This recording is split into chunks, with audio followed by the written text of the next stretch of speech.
रामविलास पासवान अमर रहे, स्वर्गीय रामविलास पासवान अमर रहे, जनशक्ति पार्टी जिंदाबाद, जनशक्ति पार्टी जिंदाबाद, विनायक पासवान जिंदाबाद, विनायक पासवान जिंदाबाद, रामविलास पासवान अमर रहे, मुझे धरती आसमान, रामविलास पासवान, मुझे धरती आसमान, रामविलास पासवान, मुझे धरती हॉल में उपस्थित हुए हैं।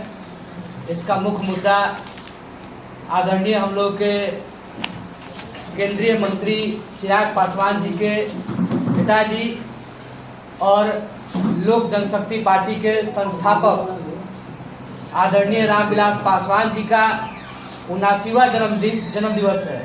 इस मौके पर हम सभी लोग यहाँ आज इकट्ठा हुए हैं।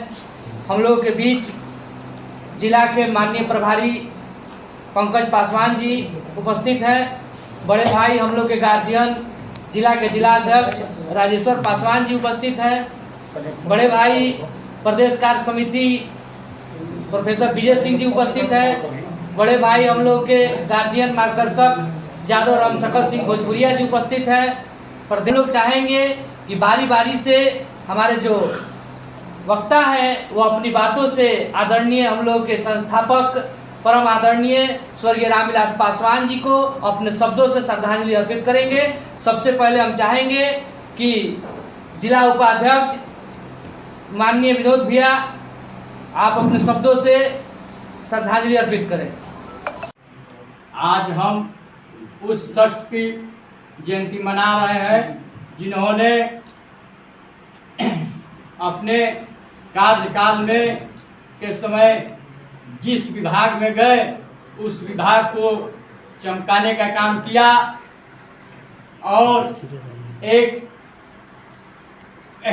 नेता के रूप में दलित नहीं बल्कि सर्व जातियों को नेता के सम्मान मिला और पद्म भूषण से सम्मानित हुए और इसी के जयंती समारोह में हम लोग उपस्थित हुए हैं और हम लोग यहाँ से संकल्प लेंगे कि जो भी कार्य इनका अधूरा है उस कार्य को आदरणीय चिराग पासवान जी के नेतृत्व में हम लोग सफल बनाने का काम करेंगे।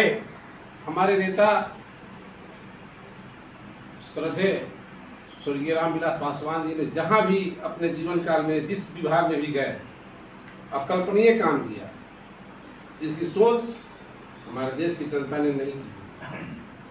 मोबाइल का क्षेत्र हो या संचार का क्षेत्र हो या आज उपभोक्ता मंत्रालय का क्षेत्र हो, कभी किसी ने नहीं सोचा होगा कि फ्री राशन मिलेगा, कभी किसी ने नहीं सोचा होगा कि हाथों हाथ मोबाइल होगा जिससे हम लोग एक दूसरे से संपर्क कर पाएंगे। हमारे नेता ने जो कार्य किया इसके लिए मैं उन्हें सादर। रामविलास पासवान जी जो हमारे समाज के लिए बहुत कुछ करके गए हैं।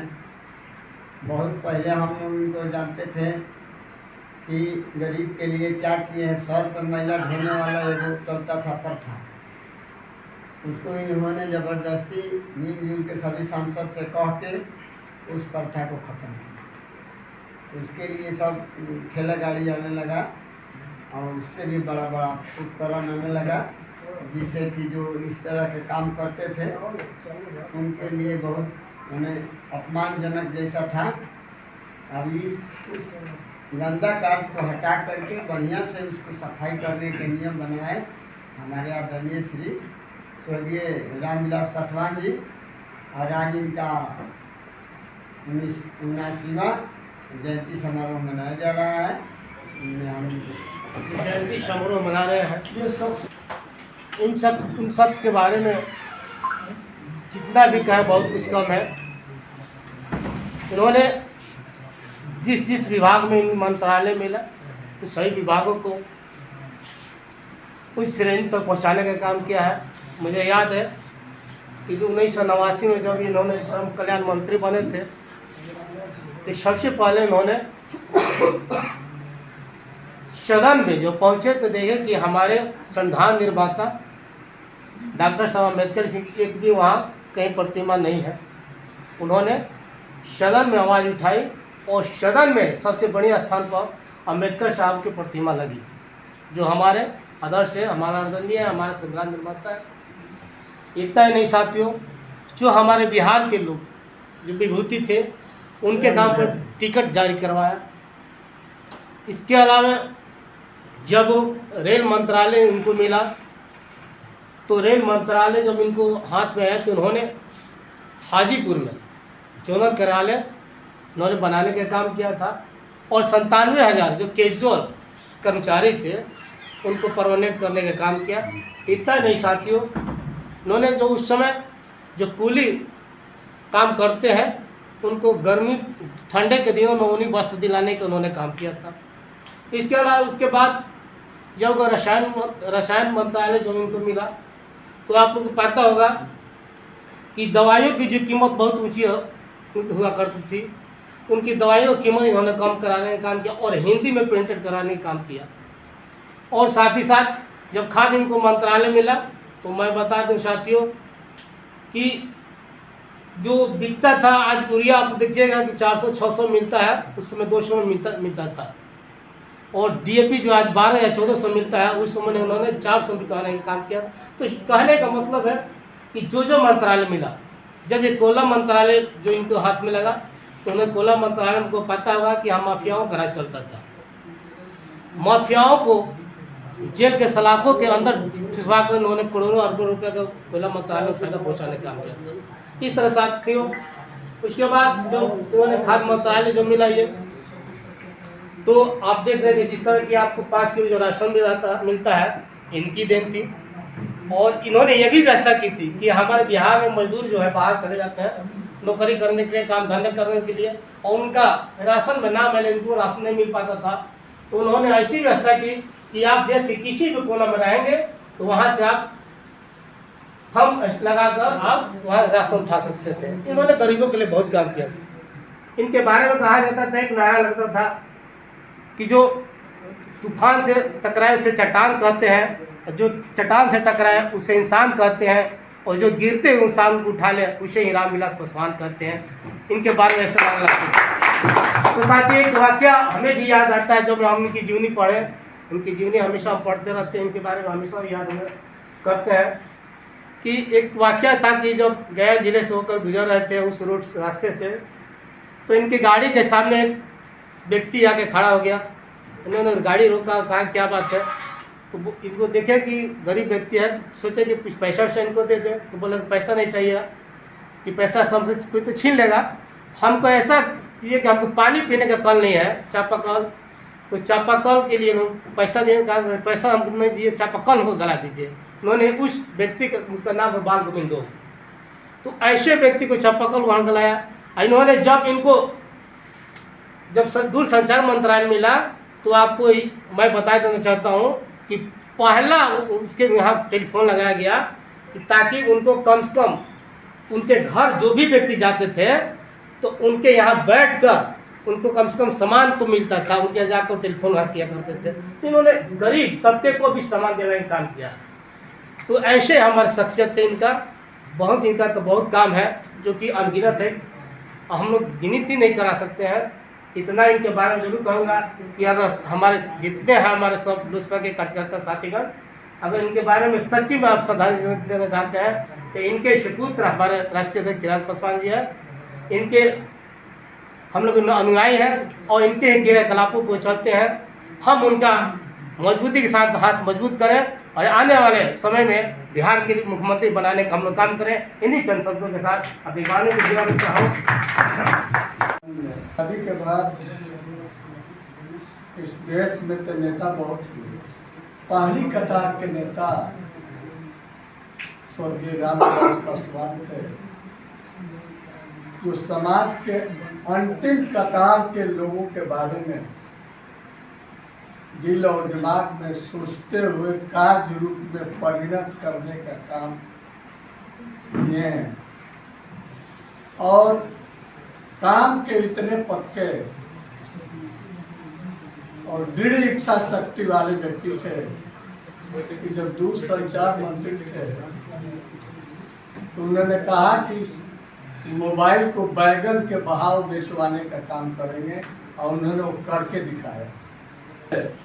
और जिस भी विभाग में जब भी रहे, केंद्रीय मंत्री रहे और जिस विभाग में रहे उस विभाग में खगड़िया जिला के शहरबनी गांव में हुआ था और एक संजोग कहिए एक साथ इनको दो खुशखबरी मिली थी, डीएसपी के नियुक्ति पत्र और साथ ही साथ सोशलिस्ट पार्टी के अलौली विधानसभा से इनका सीट दोनों एक ही बार मिला और ये 69 से लेकर 72 तक वहाँ के विधायक रहे।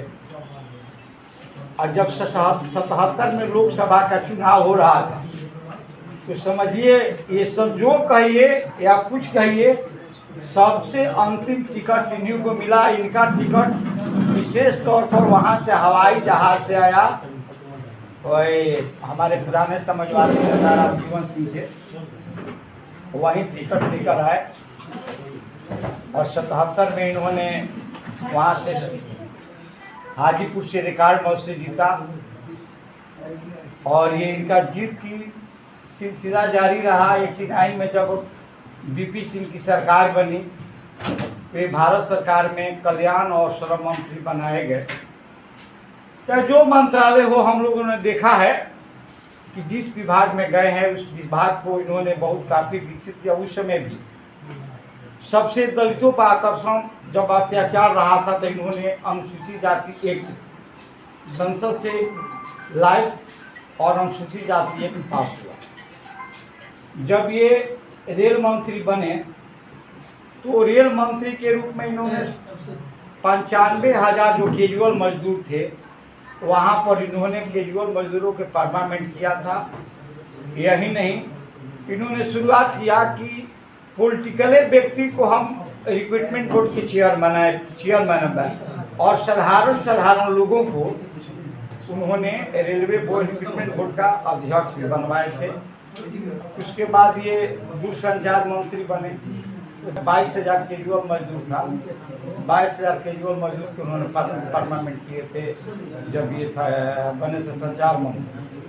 और जो कोयला मंत्रालय बहुत दिनों से घाटा में चल रहा। अब जितने भी मंत्री बने हैं, किसी भी मंत्री के रीजन में यहीं जब भी बजट होता था दिखाया जाता था कि कोयला मंत्रालय मात्र 6 महीना कोयला मंत्रालय में थे और ये जब दूसरा बजट आया तो कोयला मंत्रालय घाटा से मार्क इसी करके पाट करके और नाफा में दिखाया गया।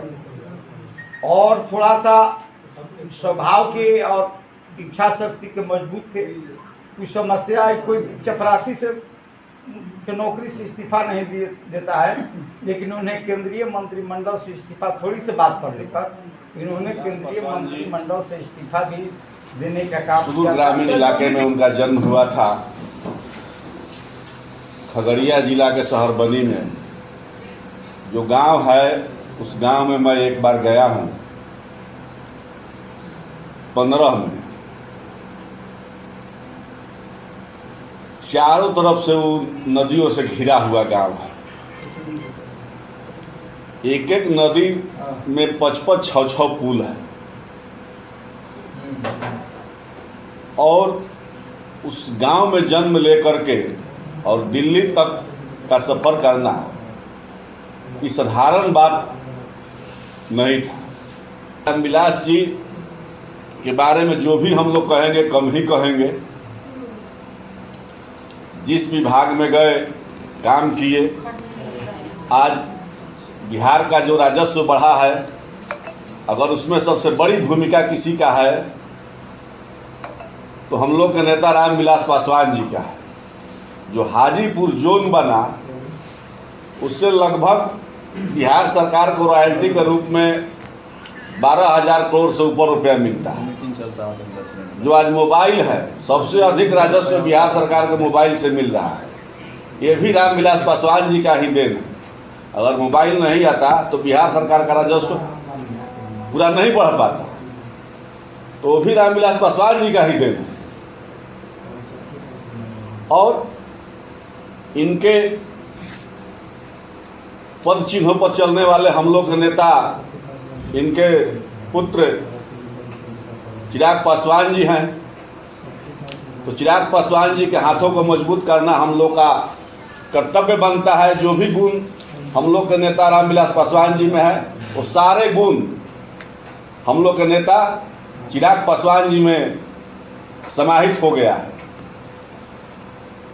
आप लोग देखे होंगे अन्य नेता भी जाते हैं तो कितने लोगों का तो शीशा भी नहीं गिरता है।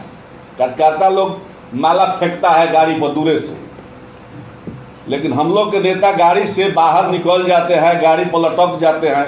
राजगीर में तो हम लोग देखे कि हम लोग के नेता गाड़ी पर बैठे तो कार्यकर्ता सभी फान के बैठ जा रहा है।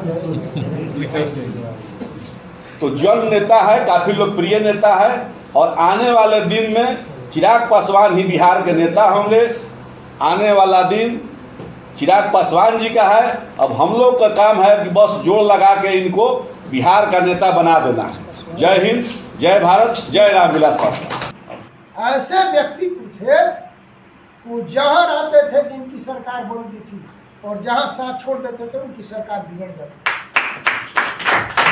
वही नहीं, सत्ता में रहते हुए भी अगर सत्ता के लोग गलत करते थे तो उनका जोरदार विरोध करते थे और नेता में विरोध करने की क्षमता नहीं थी।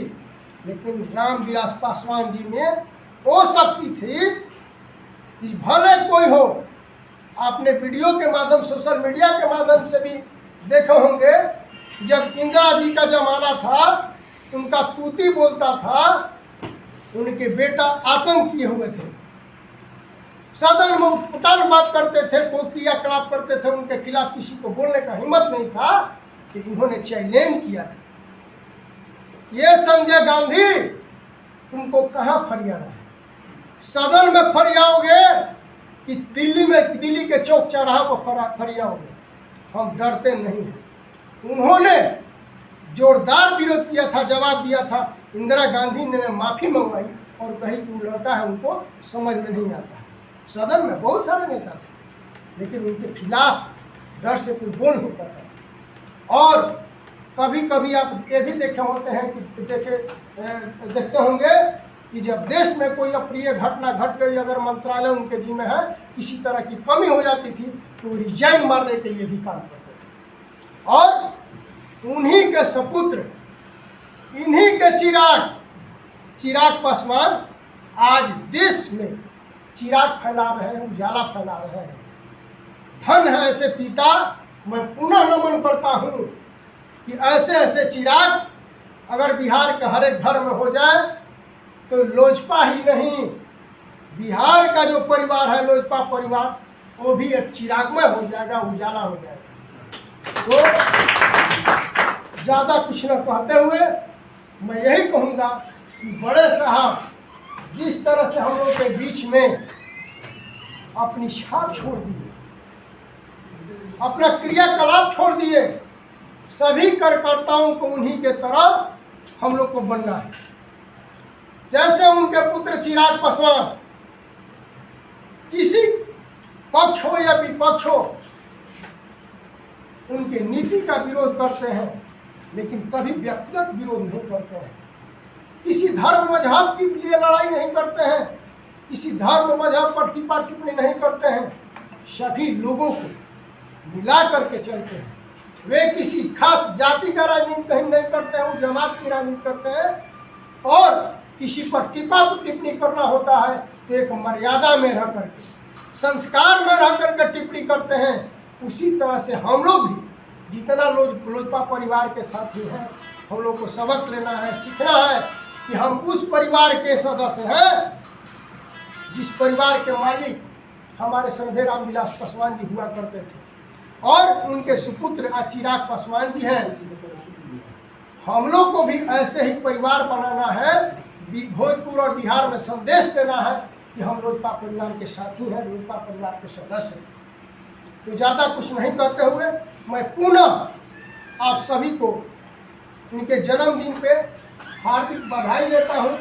पूरे पंकज पासवान जी से कि हमारे संस्थापक महोदय स्वर्गीय रामविलास पासवान जी को शब्दों से श्रद्धांजलि अर्पित करें। हम अपनी ओर से आप सभी को इस जयंती समारोह में हार्दिक स्वागत करता हूं, अभिनंदन करता हूं। लोक जनशक्ति पार्टी के संस्थापक पद्म भूषण से सम्मानित श्रद्धेय रामविलास पासवान जी के जयंती समारोह में हम लोग एकत्रित हैं।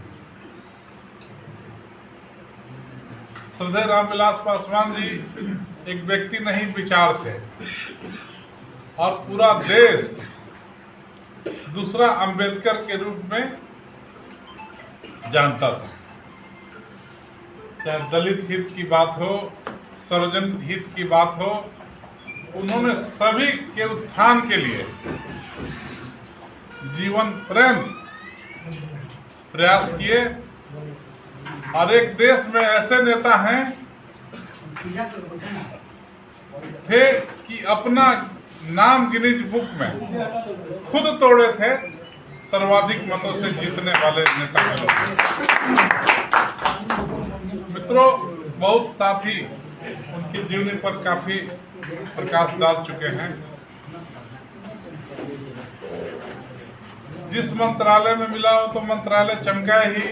रोजगार किस प्रकार बिहार के लोगों को, देश के लोगों को नौकरी मिला, लेकिन सबसे बड़ी बात है जितने मंत्रालय में उन्होंने काम किया, लगभग 7-8 प्रधानमंत्री के साथ, 6 प्रधानमंत्री के साथ उन्हें काम करने का अवसर मिला, लेकिन एक भी भ्रष्टाचार का आरोप लगा नहीं पाया। और हमारे आदर्श थे, प्रेरणा स्रोत थे। आज उनके जयंती के अवसर पर हम अपनी ओर से श्रद्धांजलि अर्पित करते हुए एक बार पुनः आप तमाम लोगों को यहाँ उपस्थित होने के लिए धन्यवाद देते हुए अपनी बात को विराम देते हैं। श्रद्धेय रामविलास पासवान जी अमर रहें। श्रद्धेय रामविलास पासवान जी अमर रहें। चिराग पासवान जिंदाबाद। जिंदाबाद जिंदाबाद।